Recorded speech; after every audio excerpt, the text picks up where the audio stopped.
ಮನೋಹರನ್ ಅಲ್ವಾ? ಬಿಡಿ ಬಿಡಿ ಬಿಡಿ ಬಿಡಿ.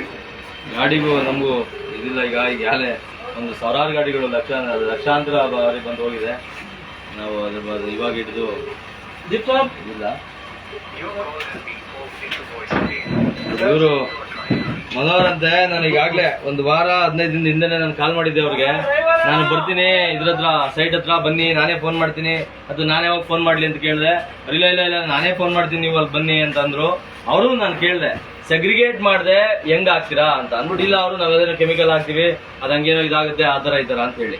ಅಲ್ಲಿ ಯಾವ ಕೆಮಿಕಲ್ದು ಕಾಣಿಸ್ತಿಲ್ಲ. ಮತ್ತೆ ಕೆಮಿಕಲ್ ಹಾಕಿ ಅದು ಯಾವುದೋ ಇದು ಕಸಗಳು ಕೊಳ್ತಿರೋದು ಇನ್ನೊಂದು ಏನೂ ಕಾಣಿಸ್ತಿಲ್ಲ.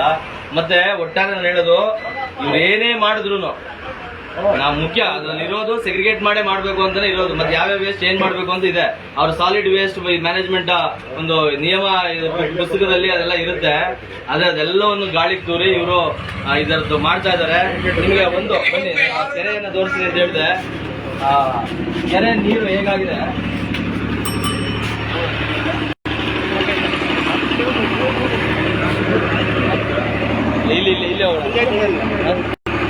ಸರ್ ಇಲ್ಲ ರಘುನಾಥನ್ ಸರ್ ಇಲ್ಲೇ ಕಾಣುತ್ತಲ್ಲ ಕ್ಲಿಯರ್ ಆಗಿ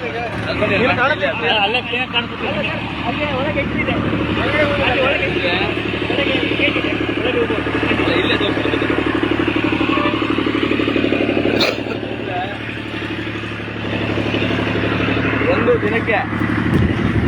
ದಿನಕ್ಕೆ 350 ಗಾಡಿ ಅಂತ ಇವ್ರು ಹೇಳ್ತಾರೆ.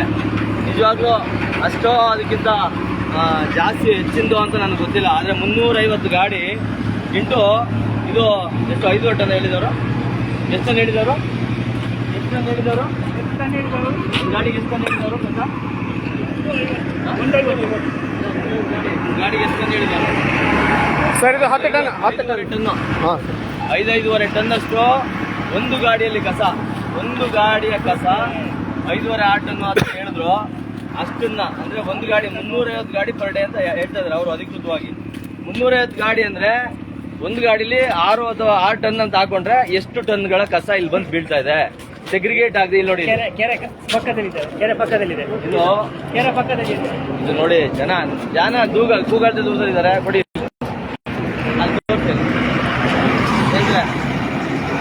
ಜನರು ಕೂಗಳತೆ ದೂರದಲ್ಲಿ, ಜನ ವಾಸ ಸ್ಥಳದಲ್ಲಿ ನೋಡಿ. ಇಲ್ಲೇ ಇದೆ, ನೋಡ್ತಾ ಇದ್ದೀರಾ ಮನೆಗಳು ಕಾಣಿಸ್ತಾ ಇದೆ ನಿಮಗೆ. ಇಲ್ಲಿ ನೋಡಿ, ಇಲ್ಲಿ ನಾನೀಗ ಕೆರೆ ತೋರಿಸ್ತೀನಿ ನಿಮಗೆ. ಕೆರೆ ಹೇಳಿದ್ನಲ್ಲ, ಅಪಾರ್ಟ್ಮೆಂಟ್ಗಳು ಹೇಳಿದ್ನಲ್ಲ ನೋಡಿ. ಇಲ್ಲಿ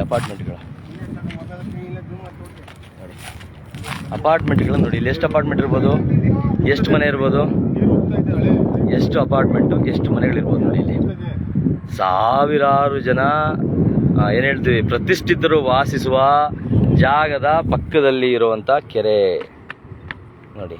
ಇಲ್ಲಿ ಯಾವುದಾದ್ರೂ ಪಕ್ಷಿ, ಪ್ರಾಣಿ, ಇನ್ನೊಂದು ಯಾವುದಾದ್ರು ನೋಡಿ ಏನು ಕಾಣಿಸ್ತಿದೆ ನಿಮಗೆ? ಯಾವುದಾದ್ರೂ ಕಾಣಿಸುವ ಅಥವಾ ವಾಸಿಸುವ ಯಾವ ಪ್ರಮೇಯ ಅಥವಾ ಯಾವ ಚಾನ್ಸು ಇಲ್ಲಿಲ್ಲ. ಇಲ್ಲಿ ನೋಡಿ, ಇದನ್ನ ನೋಡಿದ್ರೆ ನಿಮಗೆ ವಿಡಿಯೋದಲ್ಲಿ ಹೆಂಗ್ ಕಾಣಿಸುತ್ತೋ ಗೊತ್ತಿಲ್ಲ. ಆದರೆ ಇದನ್ನ ನಿಂತ್ಕೊಳ್ಳೋಕೆ ಆಗ್ತಿಲ್ಲ. ತುಂಬ ಕಪ್ಪು ಪಾಚಿ, ಒಂಥರ ಕಪ್ಪು ನೀರು, ಇದು ಪೂರ್ತಿ ಕಪ್ಪು ನೀರು. ಅದನ್ನ ನೋಡಿ, ನೊರೆ ನಿಮ್ಗೆ ಕಾಣಿಸ್ತಾ ಇದೆಯಲ್ಲ, ನೊರೆನೇ ನಿಮಗೆ ಗೊತ್ತಾಗುತ್ತೆ. ಕ್ರೂಡ್ ಆಯಿಲ್ ತರ. ಹೌದು, ನಿಜವಾಗ್ಲೂ ಎಕ್ಸಾಕ್ಟ್ ಹೇಳ್ಬೇಕು, ನಿಜವಾಗ್ಲೂ ಕ್ರೂಡ್ ಆಯಿಲ್ ತರ ಇದು ಕಾಣಿಸ್ತಾ ಇದೆ ನೋಡಿ. ಈ ಹುಲ್ಲು ನೋಡಿ ಹೆಂಗ್ ಕರಗೋಗ್ತಾ ಇದೆ. ಅದು ಹುಲ್ಲನ್ನು ಕೂಡ ಕರಗೋಗ್ತಾ ಇದೆ. ಇದು ನಾವು ವಾಸಿಸ್ತಿರುವ ಪ್ರದೇಶದ ನೋಡಿ. ಇಲ್ಲೆಲ್ಲ ಸಾವಿರಾರು ಜನ, ಲಕ್ಷಾಂತರ ಜನ ವಾಸಿಸ್ತಿರೋ ಒಂದು ಏರಿಯಾದ. ಇಲ್ಲೆಲ್ಲ ಫುಲ್ ಇದೆಲ್ಲ ದೊಡ್ಡ ಏರಿಯಾ. ಇದು ಕಣ್ಣೂರು, ಬೆಳ್ಳಳ್ಳಿ, ಇಲ್ಲಿ ಸಾದ್ನೂರು, ಬಾಗ್ಲೂರು ಕ್ರಾಸು, ಕಟ್ಟಿಗೆನಹಳ್ಳಿ, ಕೋಗಿಲು, ಕಣ್ಣೂರು ಎಲ್ಲದಕ್ಕೂ ಕರೆಕ್ಟ್ ಆಗುವಂಥ ಪ್ರದೇಶ ನೋಡಿ. ಇಲ್ಲಿ ಇಂಥ ಮೇನ್ ರೋಡ್, ಅದು ಮೇನ್ ರೋಡಲ್ಲಿ ಅಲ್ಲಿರುವಂಥದ್ದು ಮೇನ್ ರೋಡು. ಆ ಕೆರೆ ಪಕ್ಕದಲ್ಲಿ, ಮೇನ್ ರೋಡಿನ ಪಕ್ಕದಲ್ಲಿರುವ ಕೆರೆ, ಜನವಾಸಿ ಸ್ಥಳದಲ್ಲಿ ಇರುವಂಥ ಒಟ್ಟಾರೆ ಈ ವ್ಯವಸ್ಥೆಯ ಇದು ಏನು ಹೇಳ್ತೀವಿ, ಇದು ಹಿಡಿದ ಕೈಗನ್ನಡಿ. ಇದು ವ್ಯವಸ್ಥೆ ಲೋಪಗಳು ನಾವು ಹೇಳ್ತಾ ಇರೋದು. ಇಲ್ಲಿ ಯಾವ ಸೆಗ್ರಿಗೇಟು ಆಗಲ್ಲ ಅಂತ ಕ್ಲೀನಾಗಿ ಅವ್ರು ಒಪ್ಕೊಂಡಿದ್ದಾರೆ. ಮನೋಹರನ್ ಅವರು ಈಗಾಗಲೇ ನಾನು ಹೇಳ್ದಂಗೆ ಮುಂಚೆ ನಾನು ಬರ್ತೀನಿ ಬನ್ನಿ ಅಂತ ಹೇಳಿದವರು. ಪಾರ್ಟಿ ಇಲ್ಲ ಇವತ್ತುವರೆಗೂ. ಅವರೇನೋ ಮತ್ತೆ ಫೋನು ಮಾಡಿಲ್ಲ ನನಗೆ. ಬಟ್ ಇಲ್ಲಿ ನೋಡಿ ಹೇಗಿದೆ, ಇಲ್ಲಿ ನೋಡಿ. ಗಾಡಿ ಸುಮ್ಮನೆ ಒಂದು ಗಾಡಿ ಕೆಟ್ಟೋಗಿ ನಿಂತಿದೆ. ಇಲ್ಲಿ ಒಂದು ಗಾಡಿ ಕೆಟ್ಟೋಗಿ ನಿಂತಿರುವಂತ ಜಾಗದಲ್ಲಿ ಯಾವ ಮಟ್ಟಿಗಿನ ಗಬ್ಬು ಇದೆ ಕೆರೆ ಇದು ಒಂದು ಕೆರೆ. ನಾನು ಹೇಳ್ತಿರೋದು ಇದು ಒಂದು ಗಾಡಿದು. ಈ ತರ ಒಂದು ದಿನಕ್ಕೆ 350 ಗಾಡಿ 500 ಗಾಡಿ ತನಕ ಹೋಗುತ್ತೆ ನನ್ನ ಪ್ರಕಾರ. ಯಾಕಂದ್ರೆ ಇದು 3-4 ಕಿಲೋಮೀಟರ್ಗಳು ಗಾಡಿ ಕ್ಯೂ ನಿಂತ್ಕೊಳ್ಳುತ್ತೆ. ಇಲ್ಲಿ ನೋಡಿ, ಇಲ್ಲಿ ಸುಮ್ಮನೆ ಒಂದು ಗಾಡಿ ಕಸದ ಒಂದು ಗಾಡಿ ವಿಚಾರ ನೋಡಿ ಇಲ್ಲಿ. ಅದು ಅಂದ್ರೆ ಎಷ್ಟು ಕಾರಕ ಅನ್ನೋದು, ಎಷ್ಟು ಹಾನಿ ಅಂತಂದ್ರೆ ನೋಡಿ, ಟೈರ್ನೇ ಬಿಟ್ಟಿಲ್ಲ ಅದು. ಅದಲ್ಲದೆ ಕೆರೆ ಟೈರು ಸ್ಟೀಲು ಕೆರೆ ಪಕ್ಕದಲ್ಲಿ ನೋಡಿ ಆಗ್ತಿಲ್ಲ. ಅದೇ ಅದೇ ಕೆರೆ ಕೆರೆ ಇದೆ ಇದೆ ಕೆರೆ ಅದೇ ಅವ್ರು ನೋಡ್ತಾರೆ. ಇಲ್ಲಿ ನೋಡಿ, ಇಲ್ಲಿ ಕಬ್ಬಿಣವನ್ನೇ ಅದು ಬಿಟ್ಟಿಲ್ಲ, ಟೈರ್ನೇ ಬಿಟ್ಟಿಲ್ಲ ಅದು. ನೋಡಿ ಇಲ್ಲಿ, ಇದು ಜನರನ್ನ ಮತ್ತೆ ಜನರು ಕುಡಿಯುವ ನೀರಿನಲ್ಲಿ ಇದು ಸೇರ್ಕೊಂಡ್ರೆ ಈ ವಿಷ ಏನಾಗುತ್ತೆ ನೋಡಿ. ಇದು ನಾನು ಹೇಳ್ತಾ ಇದ್ನಲ್ಲ, ಇದು ಒಳ್ಳೆ ನಿಮಗೆ ಏನ್ ಹೇಳ್ತೀವಿ ಉದಾಹರಣೆ ಇದು.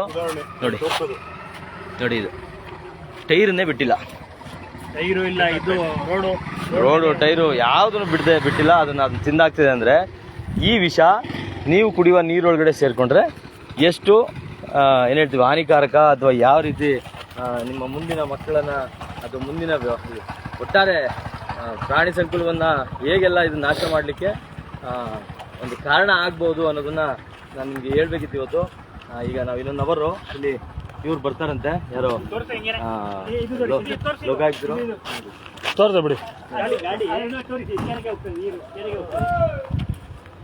ಗಾಡಿ ಹತ್ರ ಇದೆ. ಲೋಕಾಯುಕ್ತರು ಬರ್ತಾರಂತೆ, ನೋಡೋಣ. ಅವ್ರಿಗಾದ್ರೆ ನಾವು ಕಾಯ್ದು ಅವ್ರಿಗೆ ಕಂಪ್ಲೇಂಟ್ ಮಾಡೋದು, ಮತ್ತೆ ಇದನ್ನ LGT ಅವರಿಗೆ ಕಂಪ್ಲೇಂಟ್ ಮಾಡೋದು, ಒಂದಿಷ್ಟು ಇದನ್ನ ಹಾಕೊಂಡಿದ್ದೀವಿ. ಏನೆಲ್ಲ ಆಗುತ್ತೆ ಇದನ್ನ ಮಾಡ್ತೀವಿ ಈಗ ಅಂತ ಹೇಳ್ತಾ ಬಂದವ್ರು ಎಲ್ರಿಗೂ ನಾನು ಹೊಂದಿಸ್ತಾ ಈ ಲೈವ್ನ ಇದಕ್ಕೆ ಎಂಡ್ ಮಾಡ್ತೀವಿ. ಇದು ಹಿಂಗೆ ಮುಂದುವರಿಯುತ್ತೆ ಈ ಹೋರಾಟಗಳು. ನೀವು ಅದಕ್ಕೆ ಸಹಭಾಗಿತ್ವ ತಗೊಂಡು ನೀವು ನಮ್ಮ ಜೊತೆ ಬಂದು ಹೋರಾಟ ಮಾಡಿ ಅಂತ ಹೇಳ್ತಾ ಈ ಲೈವ್ನ ಇಲ್ಲಿಗೆ ಎಂಡ್ ಮಾಡ್ತಾ ಇದ್ದೀವಿ. ನಮಸ್ಕಾರ.